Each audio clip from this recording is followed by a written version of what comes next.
Let's move on. 1 p.m. Eastern, Washington Commanders, 7-5, 4-2 on the road at the New York Giants, 7-4, 4-2 at home, MetLife Stadium, East Rutherford, New Jersey. 46 Fahrenheit, mostly sunny, 7 miles per hour. As I said, the weather is really nice everywhere this weekend. From a side perspective, this opened with the Commanders as minus 1 point favorites. It actually moved while I was looking at it. It moved to 2.5. That's the power you have. Just staring at it. Your glance. It's moving lines. So 2 days ago, it opened up minus 1 at minus 109. It lasted there for 5 minutes. 15-cent move in 5 minutes. And then it stayed there for a little over 4 hours till another 4-cent move. And then at that point, 3 minutes later, they just moved it to 2.5. From a total perspective, it opened up at 41. It's still at 41, but there's been a 9-cent move to the under. Sky Dragon says Giants money line and the under. Birdie's already on Washington minus 1.5. Papa Call says New York teaser. Sky Dragon says Giants teaser. Let's take a look at where the cash is for this one. This one's going to be a really fun game. 5,829 tickets in, 36% of the tickets, and 82% of the cash is on the Commanders. 77% of tickets, 97% of cash is on the under. The Commanders coming off their sixth win in 7 games, 19-13 at home over the Falcons. Heineke now 5-1 as a starter. Heineke was 14-23 for 138 yards, 2 touchdowns and a pick. McLaurin led receivers with 4 catches for 48 yards. Brian Robinson Jr. was the star on offense, ran 18 times for 105 yards, caught 2 passes for 20 yards and a touchdown. Washington ran 37 times for 176 yards. The defense was strong throughout. 1 sack, 4 quarterback hits. Deron Payne tipped Merriweather's final pass into the arms of Kendall Fuller. Their cornerback, Benjamin St. Juste, was out with an ankle injury, and Chase Young was ruled out several hours before kickoff because of an illness, it looks like. He's yet to play this year. We're expecting he makes his season debut next week. The Giants come in off extra rest and prep after losing 28-20 at Dallas on Thanksgiving Thursday. Daniel Jones, 21-35 for 228 yards and a touchdown. Saquon had his second straight poor performance and third over his last 4 games. His offensive line is missing 3 starters and 4 players overall. But for the starters, Izudu dealing with a neck injury. Feliciano, their center, is also dealing with a neck injury. And he's been trying to play through the neck injury, and he can't do it. They thought that their first-round pick, Evan Neal, was going to go last week. But no, he's back at practice, so he's expected to be in the lineup, which will help them.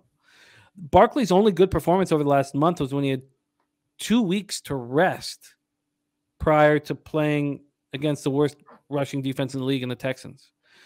So he finished with 11 carries for 39 yards and a touchdown, also caught 4 passes for 13 yards. And Birdie's been saying for a long time that he's tired, that he hasn't played this, he hasn't had this many rush attempts in years. Well, 3 years, to be exact. The defense allowed the Cowboys to go 7 of 11 on third down, put up 430 yards. They didn't register a sack, but they got 9 quarterback hits. Thibodeau got 5 of them. Julian Love and Rodarius Williams had picks, and their cornerback, Cordell Flott, left in the third quarter. He's in concussion protocol. We got people on both sides of the fence here. Take it away for us, Andy. Commanders, Giants.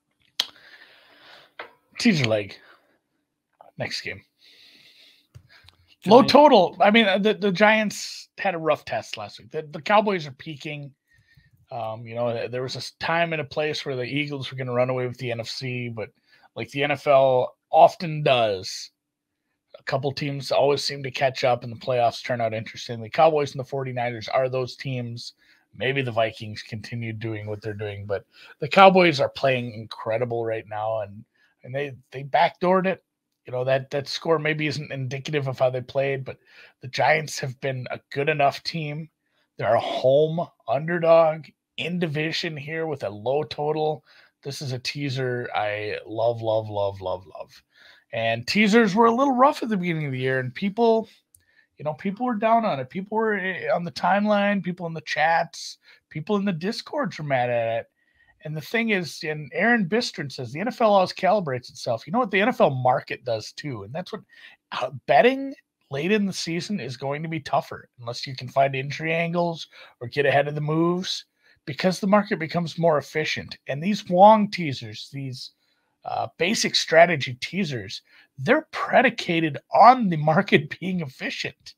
That they're predicated on, hey, the line is pretty much correct, but you're getting value because you're paying for this 6-point move that you can use anywhere, and you're using it to cross 3 and 7, which is a lot more valuable than anywhere else, and obviously any more valuable than any move in a total.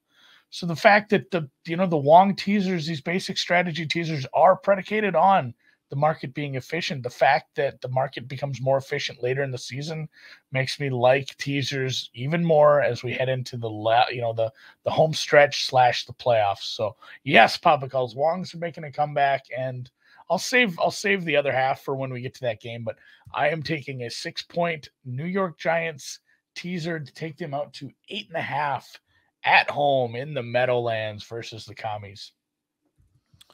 So what are your thoughts on this Giants defense? I guess they bent but didn't break against an offense. It is. It's a similar team. Like, I like Heineke. I like what he's done. He might lead this team to the playoffs, but they're just getting by on the skin of their teeth, man. Most of these games, like, if you can't, go and really take care of business versus a team like the Falcons at home, that game was in doubt for big chunks of it. Like, they're not a good team. They're 7-5, but they're not a good team. They might continue to get healthy. They get Chase Young back, and like, I consider the where the market has had both of these teams over the last few weeks, I consider both teams overvalued, and I think they're both overvalued enough where this line is probably pretty much correct. I think the Commanders are a couple points, maybe, they should be 2-3 points better on a neutral.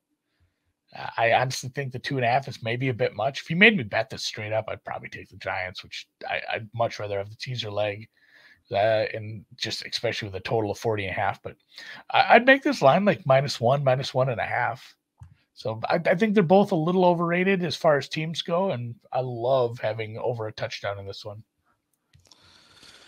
Wow, interesting. I really wanted to talk it out. I didn't want to just come in here with a Commanders ticket, and I think that you guys have probably got me off of it at this point, and I will continue to study it. It's first leg of a teaser for Andy